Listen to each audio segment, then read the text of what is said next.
Hola chicos, bienvenidos a una nueva clase de Petro 1. En la clase de hoy vamos a estar viendo lo que son los parámetros texturales y cómo los vamos a usar para empezar a describir las rocas.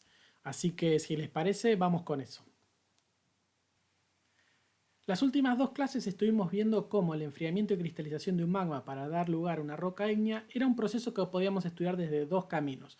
Por un lado, un camino textural, donde habíamos dicho que el tamaño de grano nos hablaba de la velocidad con la que se enfriaban los magmas, y por otro lado, un lado composicional, que habíamos dicho que la composición química del magma al momento de ocurrir la cristalización condicionaba los minerales ígneos que se iban a formar. Bien, entonces teníamos tres caminos para estudiar los procesos que ocurren a lo largo de la cristalización magmática. Las características texturales nos van a hablar de la trayectoria termodinámica, es decir, más bien de procesos físicos que tienen que ver con la cristalización, la tasa de enfriamiento, si ocurren en equilibrio, los crecimientos de los minerales y otras cosas que vamos a ir desarrollando en clases que vienen.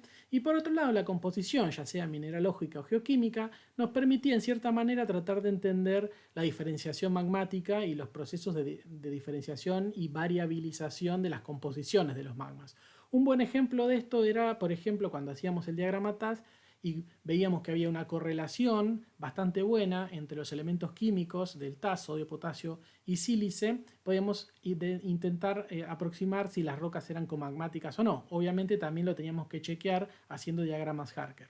Entonces, todos estos aspectos composicionales, texturales, mineralógicos y geoquímicos los podemos combinar y los vamos a ir combinando de maneras cada vez más complejas a medida que avancemos con las clases para tratar de entender cómo funcionan los sistemas ígneos y cómo es que evolucionan los magmas.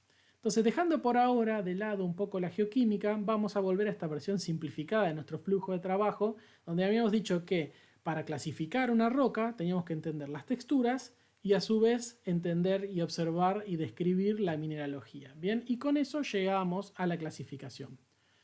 Pero obviamente las características texturales, como ustedes ya se estarán imaginando, son mucho más complejas y variadas que simplemente decir si veo o no el tamaño de grano a ojo desnudo y si los cristales son todos del mismo tamaño o si tenemos variaciones en el tamaño de los cristales. Así que hoy vamos a empezar justamente a desarrollar esta temática. Entonces, antes de empezar a hablar de lo que son los parámetros texturales, vamos a aprovechar y definir qué es una textura, pues es algo que venimos mencionando hace varias clases, pero todavía no dimos una buena definición. Para entender qué es una textura, tenemos que comprender que las rocas ígneas están constituidas por tres componentes: los minerales, el vidrio volcánico y las cavidades primarias. La disposición y el arreglo en tres dimensiones y entre sí de estos componentes es lo que vamos a llamar textura. Y nos va a dar información sobre distintos procesos que ocurren en la cámara magmática, la evolución térmica de los cuerpos ígneos, cuán rápido o lento se enfrían, la fragmentación o no del magma, si el magma se rompe para dar lugar a rocas piroclásticas o cristaliza para formar rocas cristalinas, la composición química del magma y su evolución. Hay texturas que son características de determinadas composiciones químicas y mineralógicas de las rocas, o texturas que registran cambios en la mineralogía, producto o consecuencia de, por ejemplo, descompresión, reacción entre cristales y líquido, reacción entre cristales que están en contacto entre sí. Y por último, también nos van a dar información sobre el tamaño y la forma de los cuerpos ígneos, especialmente si analizamos cómo varían en tres dimensiones adentro de un mismo cuerpo ígneo, cómo va ocurriendo la variación en estas texturas. De esta manera, las propiedades texturales o parámetros texturales son esos conjuntos de atributos o características que proporcionan una descripción global de las texturas y que nos permiten, además de describirlas, también agruparlas considerando parámetros que tienen en común. Bien, entonces de esta manera podemos definir cuatro categorías de propiedades texturales o parámetros texturales que nos van a ayudar a describir las rocas y las texturas que éstas presentan. Por un lado, la cristalinidad, que nos habla del grado de desarrollo de los cristales, es decir, la proporción de cristales versus vidrio. Entonces vamos a tener rocas bien cristalizadas con buen desarrollo de cristales versus rocas peor cristalizadas con cantidades variables de vidrio hasta rocas que tengan solo vidrio. Por otro lado, la granularidad, que nos habla del tamaño de grano de la roca, ya sea un tamaño de grano absoluto, medido en milímetros, por ejemplo, o un tamaño de grano relativo, es decir, si son todos iguales, si hay variaciones de tamaño, etc. Por otro lado, la morfología cristalina, es decir, el hábito y la forma de las especies minerales que conforman las texturas, también nos van a dar parámetros texturales para poder describir tanto las rocas como las texturas. Y por último, vamos a hablar de lo que son las relaciones mutuas entre estos tres componentes que conforman las rocas ígneas: cristales, vidrio y cavidades, y justamente cómo se combinan para dar distintos tipos de relaciones. Dentro de lo que es la cristalinidad o grado de desarrollo cristalino, entonces, podemos definir tres categorías de acuerdo a cuán bien cristalizado está una roca. Rocas compuestas 100% por cristales las vamos a llamar rocas o texturas holocristalinas. Por otro lado, rocas o texturas compuestas 100% por vidrio volcánico las vamos a llamar rocas o texturas holohialinas. En el caso intermedio, donde tenemos una mezcla con distintos porcentajes de vidrio y cristales, vamos a hablar de rocas o texturas hipocristalinas. En cuanto a la granularidad, podemos utilizar tres criterios distintos para describir el tamaño de grano de las rocas o las texturas de las rocas ígneas. Primero, si el tamaño de grano es visible o no a ojo desnudo. Eso nos define dos categorías que ustedes ya están familiarizados de años anteriores y de las primeras clases que ya estuvimos charlando, que es texturas o rocas faneríticas versus afaníticas. Faneríticas cuando vemos los cristales a ojo desnudo con la ayuda de la lupa, y afaníticas cuando ni siquiera con la lupa llegamos a observar los cristales que la componen. Además, las texturas afaníticas, cuando las pasamos a ver al microscopio, tenemos dos tipos: la microcristalina, que cuando vamos al microscopio podemos identificar los cristales y decir, esta pasta está compuesta de plagioclasa, por ejemplo, versus las pastas que son criptocristalinas, donde ya ni siquiera en el microscopio podemos distinguir los minerales. Giramos la platina, vamos a ver que hay cosas que son birrefringentes, pero no llegamos a identificar de qué está compuesta. Eso es lo que llamamos pastas afaníticas criptocristalinas. El otro criterio que podemos tener en cuenta, que también lo manejan ustedes de años anteriores y que estuvimos usando hasta ahora, es el tamaño relativo, es decir, si son todos los cristales más o menos iguales versus si tenemos variaciones en los tamaños. En este sentido tenemos rocas o texturas equigranulares, cuando todos los cristales son más o menos del mismo tamaño, o rocas inequigranulares, cuando tenemos texturas o rocas con grandes diferencias entre cristales. Y en línea general lo que se toma es una diferencia de 10:1, o sea que si tenemos un cristal que mide en la base, imaginemos una roca bien inequigranular, por ejemplo una textura porfiroide, los megacristales tienen que ser 10 veces más grandes que los cristales que están en la base. Es decir, que en la base tenemos cristales de 1 milímetro, los megacristales tienen que ser 10 veces más grandes, o sea, 1 centímetro. Si los cristales de la base tienen 1 centímetro, los cristales que son megacristales tienen que tener 10 centímetros. Entonces ese es el criterio para decir que una roca es inequigranular. Tengan en cuenta de que cuando nosotros veamos las rocas a muestra de mano, vamos a decir, esto es equigranular o es inequigranular, y cuando vayamos al microscopio, obviamente la mayoría de las rocas van a ser o nos van a parecer inequigranulares. Así que este es un criterio que se toma cuando la vemos a muestra de mano, no al microscopio, porque el microscopio siempre va a haber minerales muy chiquititos. Por ejemplo, imagínense los zircones que están incluidos adentro de las biotitas. Obviamente la relación es inequigranular. Por eso tomamos a muestra de mano como que es lo más representativo de la roca, y cuando pasamos una escala de más detalle, por ejemplo el microscopio, ahí ya ese término no lo utilizamos tanto y nos quedamos con la definición que hicimos a muestra de mano. Y por último, obviamente también podemos hablar del tamaño de grano en valor absoluto, es decir, poniendo medidas, milímetros o centímetros. Y para esto se han definido 4 categorías. Grano grueso, cuando son mayores a 5 milímetros. Grano mediano, cuando es entre 5 milímetros y 1 milímetro. Grano fino, cuando los cristales tienen entre 1 y medio milímetro. Y grano muy fino, cuando son menores a medio milímetro. ¿Bien? Y ya por debajo de eso pasamos a lo que son texturas afaníticas. Para describir la morfología cristalina vamos a usar dos términos que ustedes ya vienen usando desde el año pasado en mineralogía: el hábito y la forma de los cristales que componen las rocas o las texturas. Por un lado, en cuanto al hábito, obviamente es el hábito de los minerales que las componen. Entonces tenemos hábitos equidimensionales, por ejemplo el cuarzo, que tiene los 3 ejes más o menos de las mismas dimensiones, o hábitos inequidimensionales, por ejemplo las plagioclasas, que son tabulares, o los anfíboles y piroxenos, que son prismáticos. Además, podemos hablar de la forma de estos cristales, si son euedrales, anedrales o subedrales, de acuerdo al grado de desarrollo que tienen las caras de estos cristales. De esta manera podemos combinarlo con criterios, por ejemplo, como de granularidad que veíamos en la placa pasada, y podemos definir texturas equigranulares anedrales, compuestas por minerales inequidimensionales. De esa manera vamos combinando todos los parámetros texturales para ir armando una descripción de las rocas. Así que si les parece, ahora vamos a ver algunas fotitos y discutir cómo usar esos parámetros texturales para hacer descripciones de las rocas y de las texturas. En estas dos muestras que tenemos acá podemos ver que estamos con rocas holocristalinas. Tamaño de grano fanerítico, fíjense que a muestra de mano, incluso con la lupa podemos ver todos los minerales que las componen. Respecto al tamaño relativo de los cristales, da la sensación que la muestra de la izquierda corresponde a una roca equigranular. Fíjense que no hay una diferencia de 10:1 entre los cristales que la componen. Sin embargo, la de la izquierda, voy a mover el mouse para que lo vean, hay algunos cristales como este cristal de feldespato que está acá, o este cristal de feldespato que está acá, que si los comparamos con algunos de los cristales de cuarzo, como este de acá, quizás la diferencia sí sea de 10:1, así que podríamos decir que la de la derecha podría ser una roca inequigranular. A veces no llegan a ser inequigranulares en sentido estricto, es decir, que cumplan con esta diferencia de 1 a 10. Entonces lo que podemos decir es que la roca es equigranular con tendencia inequigranular. Entonces lo que estamos diciendo es que hay algunos minerales que son un poquito más grandes sin llegar a ser la roca o la textura completamente inequigranular. Respecto al tamaño de grano absoluto, en ambos casos, fíjense que comparando tanto con el lápiz como con la moneda, son la mayoría de los cristales mayores a 5 milímetros, así que son rocas de grano grueso.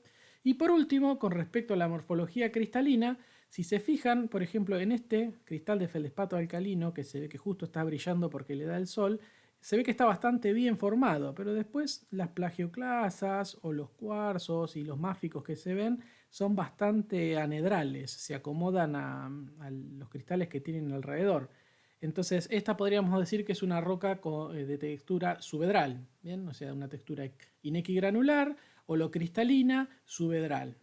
Por este contrario, fíjense que incluso los feldespatos tienen como forma bastante anedral, tienen apenas algunas caras bien desarrolladas, así que esta es una textura más de tipo anedral, así que podríamos decir que es una textura holocristalina, inequigranular, anedral. Bien, pasemos al siguiente. Acá tenemos para comparar dos rocas volcánicas. Fíjense que ya a golpe de vista nos damos cuenta que son fuertemente inequigranulares. Si comparamos la pasta no se ve nada, en este apenas se esbozan algunos brillitos mínimos, pero ni siquiera con la lupa podríamos decir de qué se trata.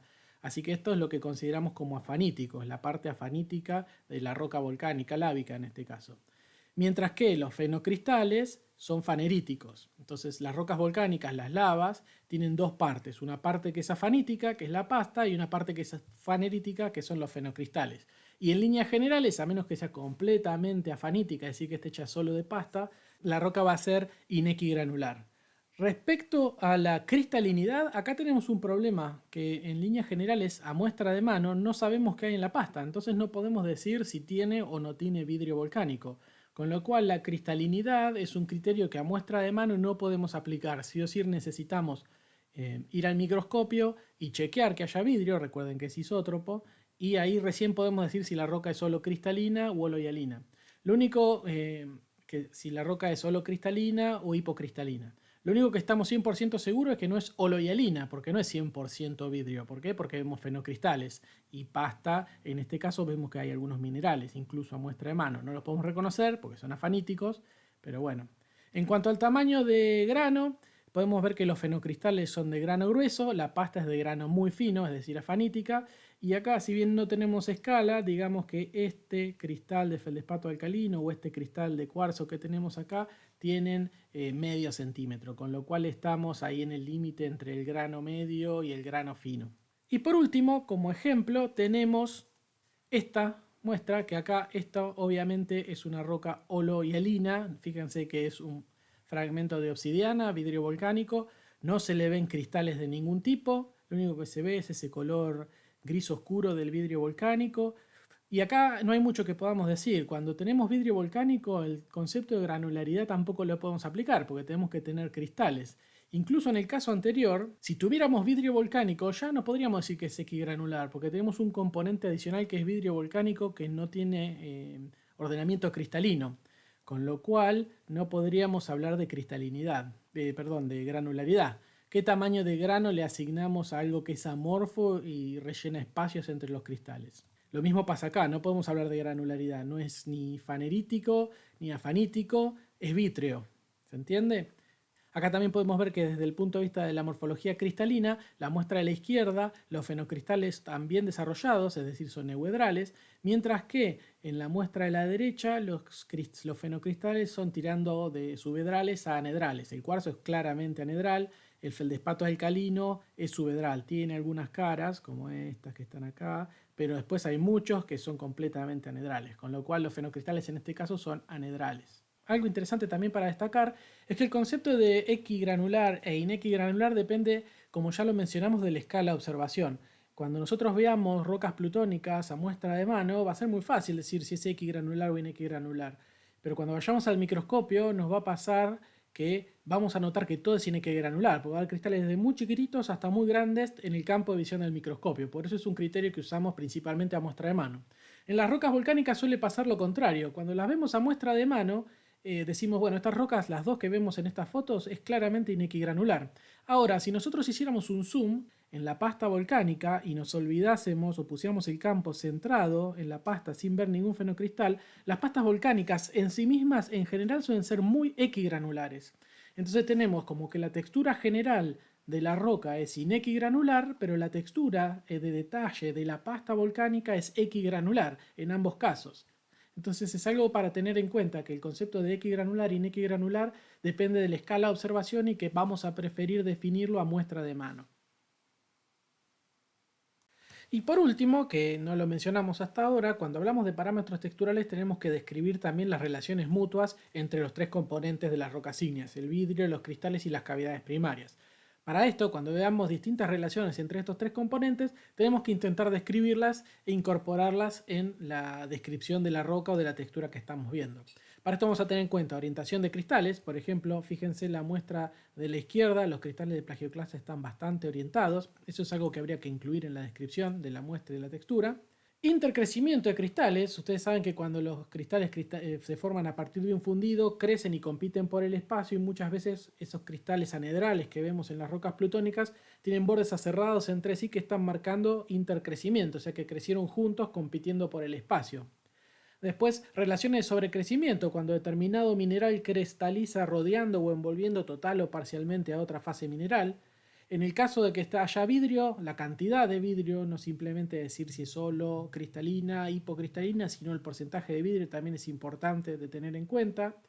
La presencia de cavidades, no solo las rocas volcánicas tienen cavidades, vamos a ver que las rocas plutónicas también pueden tener cavidades primarias, el tamaño, las dimensiones, si están orientadas, si son esféricas, si están alargadas.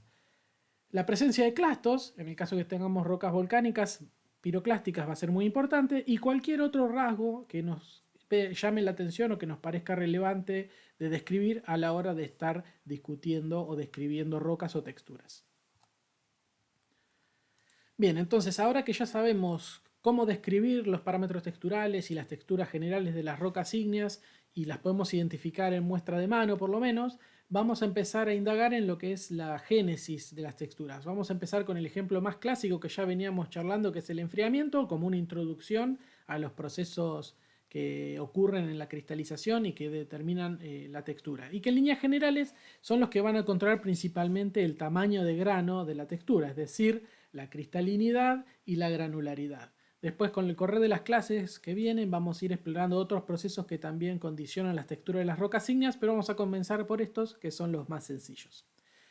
Así que bueno, desde un punto de vista termodinámico podemos hablar del sistema magmático, es decir, tenemos un Plutón conectado con un dique a la superficie y ese magma se derrama formando una colada. La roca de caja y la atmósfera podemos considerarla el entorno del sistema magmático desde un punto de vista termodinámico. Entonces, ese sistema está perdiendo calor hacia el entorno, se está enfriando y eso trae como consecuencia una disminución en la temperatura del sistema. Ya hablamos de esto, lo que en realidad ocurre es se cristaliza y eso da lugar a una roca con determinadas propiedades texturales y composicionales, esos dos caminos que veníamos hablando, que van a ser en realidad lo que nosotros observamos. Todo lo que mencionamos anteriormente son procesos que en general no vemos, o sea que nosotros interpretamos a partir de observar las propiedades texturales y composicionales los procesos que ocurren durante la cristalización del magma, que son la solidificación, cambios desde el punto de vista rheológico, desde un fluido a un cuerpo elástico, y la cristalización. Cada uno de estos tiene un distinto enfoque desde el estado de degradación de la materia, la rheología, la cristaloquímica, etc. Entonces, a partir de integrar todas estas observaciones e interpretaciones, entendemos o intentamos entender el funcionamiento del sistema magmático como todo o en alguna de sus partes. ¿Cómo funciona esto? Bien, entonces, a partir de la observación de las propiedades texturales y composicionales de las rocas, nosotros vamos a interpretar variables que condicionan los parámetros texturales. Estos variables son la viscosidad, la difusión térmica y la difusión iónica, que dependen obviamente de las propiedades físicas y químicas de los magmas, y que van a controlar la forma en la que los cristales se nuclean y crecen. Nucleación es cuando tenemos en el líquido en el magma, ustedes saben que hay un movimiento de los polímeros dentro del magma y en algún momento eso se desestabiliza por el descenso de la temperatura y se forma un germen cristalino que tiene el tamaño de una celda unidad. Eso es lo que llamamos nucleación. Se forma un núcleo de un cristal. Después los cristales empiezan a crecer a medida que nuevos cationes y aniones y polímeros se incorporan a la estructura atómica de ese núcleo y empieza a desarrollarse, a crecer y formar un verdadero cristal. ¿Bien? Que en definitiva termina, cuando el proceso está completo, dando lugar a las texturas que vemos de las rocas ígneas a muestra de mano al microscopio y que vamos a estar explorando a partir de esta clase y con más detenimiento en las clases que vienen. Entonces, vamos a tratar de darle un poco de sentido a todo esto utilizando una serie de palabras claves. Enfriamiento, difusión iónica, exotérmico, espontáneo, viscosidad, calor, nucleación y crecimiento, líquido, sólido y fluido. Imaginemos que nosotros tenemos un magma, que sería lo negro, con cationes y aniones flotando, parcialmente polimerizados, que serían estas estructuras que tenemos flotando acá. A medida que la temperatura empieza a descender, los aniones, los cationes, los polímeros empiezan a migrar hacia los núcleos. Eso es lo que llamamos difusión iónica, la facilidad con la que esos polímeros, aniones, cationes se mueven hacia los núcleos es lo que llamamos difusión iónica. Y esos van a ir incorporándose en los núcleos y van a ir haciéndolo crecer. Ahora, ¿qué pasa? ¿Cómo les parece a ustedes que la viscosidad va a influenciar este proceso? Bien, la viscosidad juega en contra de este proceso. Cuanto más viscoso un líquido, un magma, la difusión iónica es menor, porque a los átomos y a los polímeros les cuesta moverse dentro de ese fluido que es más viscoso. Y en los magmas ustedes saben que además de la composición, la viscosidad está controlada por la temperatura. Entonces, a medida que la temperatura desciende, la viscosidad aumenta y eso hace que la difusión iónica sea cada vez más baja y eso impida el crecimiento cristalino. Entonces, vamos a ver dos ejemplos. En el caso de un cuerpo plutónico, entonces, imaginemos que estamos en la parte profunda del sistema magmático. Como el enfriamiento es lento, la difusión térmica es baja, es decir, que el calor se cede lentamente, entonces el cambio de viscosidad es lento y progresivo. Eso hace que la viscosidad, al no aumentar bruscamente, los iones tengan tiempo y facilidad de migrar a través del líquido y llegar a los núcleos y lograr que los cristales crezcan. Esto obviamente facilita mucho el crecimiento cristalino y el desarrollo de texturas de tipo faneríticas. Entonces, si el enfriamiento es lento, eso condiciona que el cambio de viscosidad sea lento también y eso facilita la difusión iónica que se mantiene alta a lo largo de la mayoría del proceso de cristalización y eso hace que el crecimiento pueda desarrollar buenos cristales y de texturas granudas, porfiroides, es decir, texturas faneríticas. Ahora imaginemos que tenemos la misma situación, ese mismo magma en la cámara magmática, en profundidad, está cristalizando minerales, ya están bastante crecidos, y de repente los sacamos a la superficie. El enfriamiento va a pasar a ser muy brusco, entonces la difusión térmica va a ser muy alta. Al enfriarse rápidamente, el cambio de viscosidad es muy rápido, muy brusco, entonces los átomos no pueden viajar grandes distancias para favorecer el crecimiento de los núcleos que ya están formados y lo que hacen es cristalizar in situ formando nuevos núcleos en el mismo lugar donde están y no permitiéndoles crecer. Eso hace que tengamos texturas afaníticas en las pastas. Recuerden que los fenocristales de las rocas volcánicas se forman en el interior de la cámara magmática y registran un proceso previo de cristalización que podríamos considerar que ocurre en el ámbito plutónico, ¿bien? Mientras que la pasta es lo que se forma en la última etapa de cristalización, que es el proceso que estamos describiendo. De esta manera, cuando el enfriamiento es rápido, la difusión térmica, que es muy elevada, hace que el cambio en la viscosidad sea muy rápido, muy abrupto, y eso dificulta la migración, el movimiento de los polímeros, de los átomos, los aniones, los cationes, hacia los núcleos. No pueden crecer los núcleos, entonces tenemos muchos núcleos, todos chiquititos. Y eso es lo que es una pasta volcánica, una pasta fanítica. Bueno, entonces para resumir, vamos a tratar de combinar las placas que estuvimos conversando antes con estas palabras clave que habíamos definido hace un rato y vamos a tratar de organizarlas en un párrafo. En función de la diferencia de temperatura que existe entre el sistema y el entorno, es decir, entre el sistema magmático en sí mismo y la roca de caja y la atmósfera, se produce un proceso exotérmico y espontáneo. El enfriamiento del magma es un proceso espontáneo y es irreversible en general, que conduce a un cambio de estado de un líquido a un sólido, en donde el magma cambia su viscosidad lentamente hasta pasar de un fluido a un cuerpo elástico.